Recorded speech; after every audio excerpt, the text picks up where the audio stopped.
আমি এখন এমন একটা দ্বীপে আছি যেখানে শুধু সাপেদের রাজত্ব, কিন্তু আমি এর থেকেও ভয়ঙ্কর জায়গায় যাব, যেমন বরফে ঢাকা একটা খাড়া পাহাড়ে উঠবো। আমি পড়ে যাবো, আমাকে নামাও নামাও। এমন একটা রাস্তায় গাড়ি চালাবো যেখানে প্রচুর মানুষ মারা গেছে। আমরা মৃত্যু থেকে আর 7 ইঞ্চি দূরে আছি। ভয়ঙ্কর শার্কদের সাথে কেজ ছাড়াই সুইমিং করব এবং আরো অনেক কিছু। আর শুরু করব এই কেজ থেকে, একটা আফ্রিকান সাফারির মাঝখানে যেখানে অনেক সিংহ, চিতা, হিপো এবং আরো অনেক প্রজাতি যেগুলো আমাদেরকে মেরে দিতে পারে। আমরা এটা কেন করছি? কারণ আমরা পৃথিবীর সব থেকে ভয়ানক 5টা জায়গায় যাব। আমি একটা সিংহ দেখতে পেয়েছি। ও মাই গড, এটা আমরা কেন করছি? আর যাতে সিংহরা আমাদের কাছাকাছি আসে তাই আমি অনেক মাংস এনেছি। ছড়িয়ে এবং কেজের চারপাশেও ঝুলিয়ে দেব। ভাই আমরা বেঁচে ফিরবো তো? কিন্তু আসলে যে কারণে এই জায়গাটা বেশি ভয়ঙ্কর সেটা হলো সূর্য ডুবে যাবার পরে আমরা দেখতে পাই না, কিন্তু ওরা দেখতে পায়। জিমি, ওখানে দেখো সিংহ।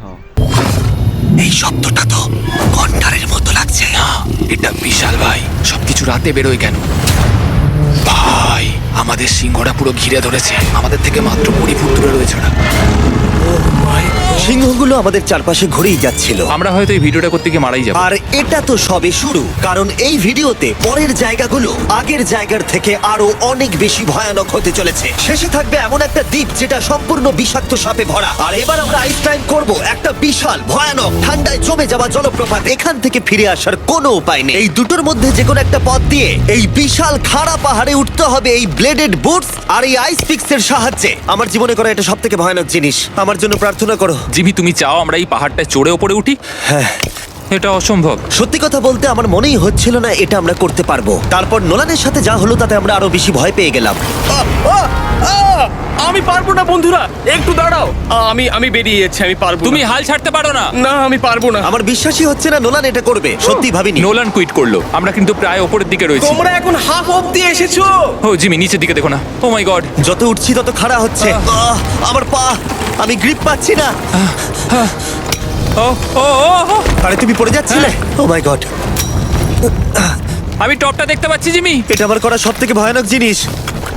আহ! এটা আমি পারবোই। আমাকে ওপরে উঠতেই হবে। দেখাও এটা কতটা খাড়া। প্রায় এসেই গেছি, হাল ছাড়লে হবে না। আর 10% বাকি। আমি এখন কাঁদতেও পারছি না, যদিও এসব করা আমার একেবারেই উচিত নয়। তুমি প্রায় এসেই গেছো জিমি। তবু আমি কোনো মতে এই জলপ্রপাতের উপরে উঠতে পারলাম। আমরা পেরেছি ভাই। আমরা পেরেছি। আহ, কিন্তু আমার মনে হয় নোলান একদম ঠিক করেছে। কিন্তু এবার আমরা দেখবো নোলান লিস্টের 3rd প্লেসে গিয়ে কি করে, যেটা অবস্থিত বলিভিয়ায়। সেখানকার ডেথ রোডে আমরা ড্রাইভ করব।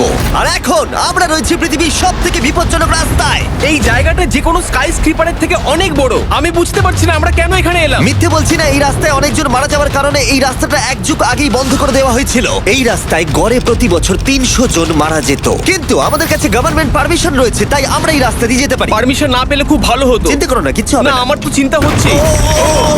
এবার বুঝতে পারছি কেন ডেথ রোড বলে। কিন্তু তুমি এমন চালাচ্ছ জানো এটা খুব সাধারণ রোড। দেখো তোমার জীবন আমার হাতে রয়েছে, তাই তুমি এরকম না, বলো তোমার না। জীবন আমার হাতে রয়েছে। দেখো স্টিয়ারিংটা মনে হচ্ছে কেঁপে উঠলো। চেয়ারের দিকে হাত ছড়িও না। আমরা এখন মৃত্যু থেকে মাত্র 7 ইঞ্চি দূরে আছি। আমরা খাদের খুব কাছে রয়েছি। সাবধানে সাবধানে সাবধানে। বলছো নাকি? ও মাই ফ্ল্যাশ গড, করছে? আমার লাইফ ফ্ল্যাশ করছে, ফ্ল্যাশ করেই যাচ্ছে আচ্ছা, বারবার। আর যদি তোমরা ভাবো এটাই সব থেকে বিপজ্জনক, তাহলে বলে রাখি আমাদের রাস্তায় আরো 3টে বিপজ্জনক স্পট বাকি আছে। রাস্তা আস্তে আস্তে আরো সরু হয়ে যাচ্ছে। এই জায়গাটা কিন্তু খুব সাবধানে চালিও। Oh my God! দেখো ওই জায়গাটা টায়ার কিন্তু মাটিতে থাকবে না, দেখতে পাচ্ছো? হ্যাঁ, সেটা আমি দেখতে পাচ্ছি। ও মাই গড, দেখো খাদটা Oh, কতটা দাঁড়াও। গভীর। নোলান, তুমি কি একটু গাইড করতে পারবে? অবশ্যই, গাড়ি থেকে নামতে পারলে খুবই খুশি হব। ও দেখো পড়ে যেও না ভাই। এটা কি? একবার দেখো খাতটা কতটা গভীর। সত্যি অনেক গভীর। এখান থেকে একটা হ্যাঁ, ওয়াটার এখান থেকে আমাকে বার করো। ঠিক আছে। এটা তো পাগলামো ভাই। আমাদের গাড়িটা খাদের একেবারে কিনারায়। গাড়ির চাকা এই গভীর খাদের একদম পাশ দিয়ে যাচ্ছে। এটা পাগলামো। সাবধানে, এই জায়গাটা ঢালও রয়েছে আর খুব স্লিপও আছে। এগিয়ে এসো। নোলান, তুমি একেবারেই ডিরেকশন দিতে পারো না। আসলে আমি এখন চেষ্টা করছি গাড়ি থেকে বাইরে থাকার। অত ভালো ডিরেকশন আমি দিতে পারি না। তুমি ভিতরে ঢুকে পড়ো, কিচ্ছু পারছো না তুমি। ঠিক আছে। তাড়াতাড়ি বসো, এবার আমি স্পিড তুলবো। নোলান, তুমি কি জানো এই রাইডে কি করলে বেশি মজা হবে? কি? আমাদের brand new festival creamy peanut butter cup খেলে। ও, আমি ভাবলাম তুমি বলবে গাড়ি আসতে চালালে। না, ও মাই ফগ গড। অনেকটাই বেড়ে যাচ্ছে, সামনে ঠিকঠাক দেখা যাচ্ছে না। রাস্তার বেশ কিছু অংশ একেবারেই সাধারণ, কিন্তু বলিভিয়াতে ওয়েদার খুব তাড়াতাড়ি চেঞ্জ হবার কারণে হঠাৎ প্রচুর কুয়াশা মৃত্যুদূত হিসেবে সামনে চলে আসে। আরে দাঁড়াও দাঁড়াও দাঁড়াও দাঁড়াও। দাঁড়াও দাঁড়াও, আমরা ধারে চলে এসেছি। আমি ভালো করেছি তো? না, আর একটু হলে কিন্তু আমরা পড়ে যেতাম। খাদের খুব কাছে আছি। ঠিক আছে, তাহলে এদিক দিয়ে বের করি। ঠিক আছে। একটু দূর দিয়ে চলো। হ্যাঁ, আরে, ঠিক আছে। ওটা কিসের আওয়াজ হচ্ছে? আমরা অনেক কাছ দিয়ে যাচ্ছি। আমি ভাবলাম সবকিছু একসাথে মিক্স করি আর বের করি আমাদের নিজেদের ফেস্টিভ্যালস কাপ। এই কাপের সব থেকে ভালো জিনিস হলো আমরা পিনাট বাটার জার থেকে সরাসরি বের করে ইউজ করি। দেখো কতটা জ্যাব আছে, এটা দারুণ খেতে। এছাড়াও এর মধ্যে আমরা ফেস্টিভ্যালস চকলেট দিয়েছি। তোমরা হয়তো জানো না, ফেস্টিভ্যালস এর কৃষকদের আমরা যথেষ্ট পারিশ্রমিক দিই। আমরা ফেয়ার ট্রেড সার্টিফাইড বিন ব্যবহার করি। আমরা একেবারেই শিশু শ্রমিক সমর্থন করি না। ও মাই গড, এই তিনটে জিনিসই কোনো আমেরিকান চকলেট কোম্পানি করে না। নোলান, হ্যাঁ, এক যুগ তো কেটে গেছে, দেখে নাও ব্রিজটা ঠিকঠাক আছে কিনা। ঠিক আছে। আমি শিওর হতে চাই যে এটা ভেঙে পড়বে কিনা, কারণ আমি মরতে চাই না। নোলান, ব্রিজটা পরীক্ষা করো, সব ঠিক আছে? হ্যাঁ, ঠিক আছে। বিগ চকলেট তাদের কৃষকদের মজুরি কম দেয় আর শিশুদের দিয়ে কাজ করায়। শুধুমাত্র পশ্চিম আফ্রিকাতেই লক্ষ লক্ষ শিশু শ্রমিক রয়েছে যারা কোকো ফার্মে কাজ করে। তাই তোমাদের এটা খাওয়া উচিত শুধুমাত্র স্বাদে দারুণ বলেই নয়, বরং চকলেট ইন্ডাস্ট্রিকে একটা বার্তা দেওয়ার জন্য। তোমাদের কৃষকদের যথেষ্ট পারিশ্রমিক দাও আর শিশু শ্রমিক প্রতিকার করো। এটা তো পাগলামো ভাই। আমরা ডেথ রোড সার্ভাইভ করলাম। এখন অবধি আমরা সার্ভাইভ করেছি, কিন্তু পরের বোনাস প্লেসে কার্ল আর নোলান শার্কে ঘেরা সমুদ্রের একেবারে মাঝখানে যাবে। আর কিছু কারণবশত জলে কেজের মধ্যে থাকবো না। হ্যাঁ, ইউজুয়ালি আমরা এটাই ব্যবহার করি, কিন্তু এবারে আর করব না। এখানকার শার্কগুলো অতর্কিতে আক্রমণের জন্য বিখ্যাত, আর এটাই এই জায়গাটাকে ইউএস এর সব থেকে বিপজ্জনক করে তুলেছে। বিশ্বাসই হচ্ছে না আমরা এটা করতে চলেছি। ও মাই গড, এগুলো তো অনেক বড় শার্ক। ও মাই গড। ভাই, আমরা এটা কেজ ছাড়া কেন করছি? ভাই, তোমার পেছনে পেছনে। ও মাই গড, এটা অনেক বড়। নোলান, এক্ষুনি ভাই, নামো। আমার ইচ্ছা করছে না, আমি যেতে চাই না। সত্যি আমি মরতে চাই না ভাই, মরতে চাই না। ও মাই গড, এটা তো অনেক বড়। ঠিক আছে ঠিক আছে ভাই, এই সাতগুলো তো দ্বিগুণ বড়। আমি আর যাচ্ছি না, হয়ে গেছে। কিন্তু দ্বিতীয় বিপজ্জনক জায়গার কাছে এটা কিছুই নয়, যেটা অবস্থিত অ্যামাজন রেন ফরেস্টের একেবারে মাঝখানে। এখানকার সৌন্দর্য দেখে বোঝা যাবে না জায়গাটা কতটা বিপজ্জনক, কারণ কিছু মুহূর্তের মধ্যেই এই জায়গাটা এরকম থেকে এরকম হয়ে যেতে পারে। একটু ঝড় বৃষ্টি হলেই এখানে জলস্রোত নেমে আসে এবং গোটা এলাকা ভাসিয়ে দেয়। আর আজকে আমরা দেখব গোকটা ক্যাটারাক্ট ওয়াটারফল, যেখানে জলস্রোত নেমে আসছে 1000 ফুট ওপর থেকে নিচে জলাশয়ের মধ্যে। আর এই মেঘলা দিনে আমার সাথে এসেছে এই যে এরা। এ হলো হেজ, 70 দিন জঙ্গলে কাটিয়েছিল। এ হলো বেলি, যে কিউবে 100 দিন কাটিয়েছিল। আমরা এখন অনেক ভয়ঙ্কর জিনিস করতে চলেছি, যেখানে মৃত্যুর সম্ভাবনাও আছে।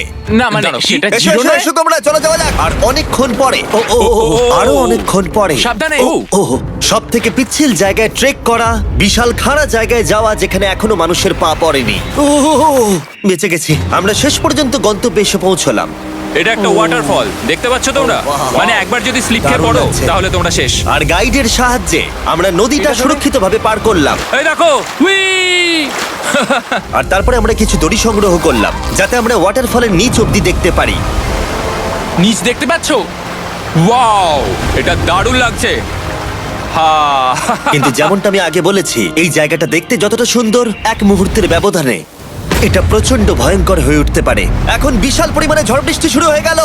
এই জন্যই এটাকে পৃথিবীর সব থেকে ডেঞ্জারাস প্লেস বলা হয়। এই ওয়াটারফলটা এখন আস্তে আস্তে অনেকটা ছড়িয়ে যাবে, অনেকটা জল বেড়ে যাবে, সবকিছু ভাসিয়ে দেবে। এখানে এখন জল অনেক বেড়ে যাবে আর আমাদের বেরোতে হবে। আমরা কি রোপগুলো ব্যবহার করে ওয়াটারফলের পাশ দিয়ে নিচে নামবো? না, একদমই নয়, এটা খুবই বাজে আইডিয়া জিম। আমরা এখন জঙ্গলের মাঝে ফেসে গেছি, এটা তো বাজে ব্যাপার।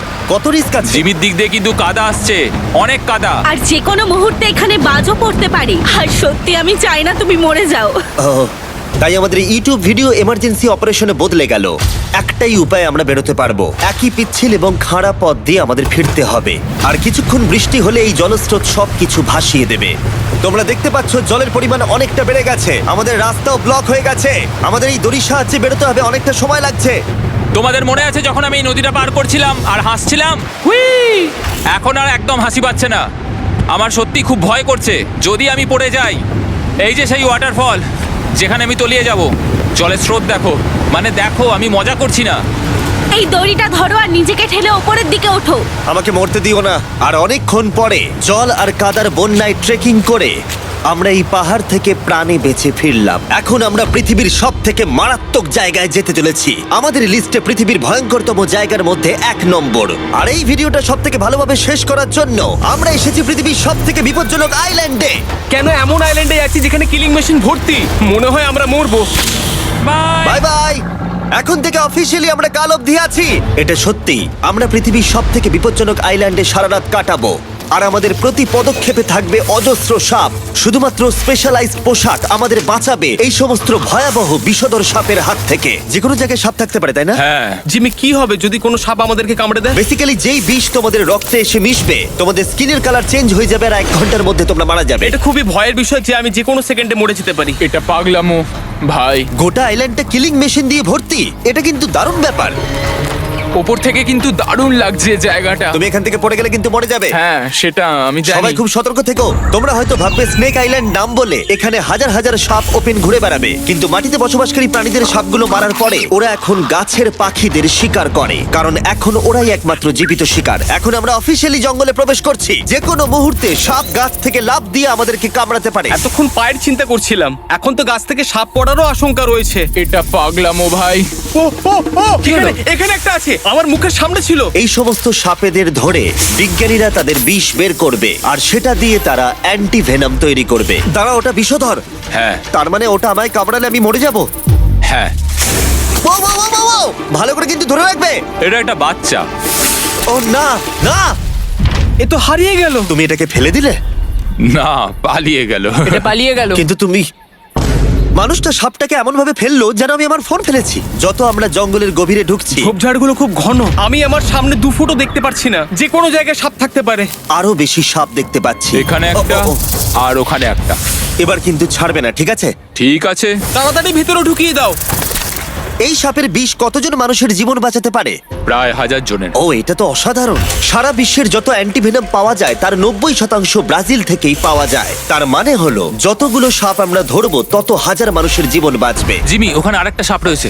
ও মাই গড, এটা তো বিশাল। আমরা অনেক খুঁজে পাচ্ছি, ওরা বাইরের দিকে তাই আসছে। দিনের বাকিটা সময় আমরা এই বিষাক্ত সাপগুলোকে ধরতে সাহায্য করলাম। এমনকি আমরা বিজ্ঞানীদের রিসার্চেও সাহায্য করলাম। দেখো, এই সাপটা মাটি থেকে 15 ফুট উপরে রয়েছে, আর সায়েন্টিস্টরা আমাদের গাছটাকে নাড়াতে বললো যাতে এটা নিচে পড়ে যায়। এই গাছগুলোর নিচে আমি কখনোই ক্যাম্পিং করব না। ও তো একটুও নড়ছে না। অনেকগুলো জীবন বাঁচাতে হলে আমাদের অ্যান্টিভেনম দরকার। অন্ধকার ঘন হয়ে এলে আমরা সার্ভাইভ করার দিকে মন দিলাম। এবার ক্যাম্পিং এর সময়। ক্যাম্প সেটআপ হয়ে গেল, যদিও আমি সত্যিই জানি না এই ক্যাম্পগুলো স্নেক প্রুফ কিনা। আমরা এখন ঘুমোবো সাপেদের মাঝে, একটু ভয় লাগছে। এখন আমরা ঘুমোবো আর আশা করব আমাদের টেন্টে কোনো সাপ ঢুকে পড়বে না। খুবই ভয় লাগছে। আমি বাড়িতে গিয়ে শান্তিতে ঘুমোতে চাই। তাই আমাদের মনে একটাই চিন্তা ঘুরপাক খাচ্ছিল, যত তাড়াতাড়ি সম্ভব এখান থেকে বেরোতে হবে। আমি শুধু বাড়ি যেতে চাই। একটা বিশাল আইস মাউন্টেনে ওঠা থেকে শুরু করে এমন রাস্তায় ড্রাইভ করা যেখান থেকে 1000 ফুট নিচে পড়ে যাবার সম্ভাবনা আছে, শার্কে ঘেরা সমুদ্রের মাঝে সাঁতার কাটা কোনো কেদ ছাড়াই।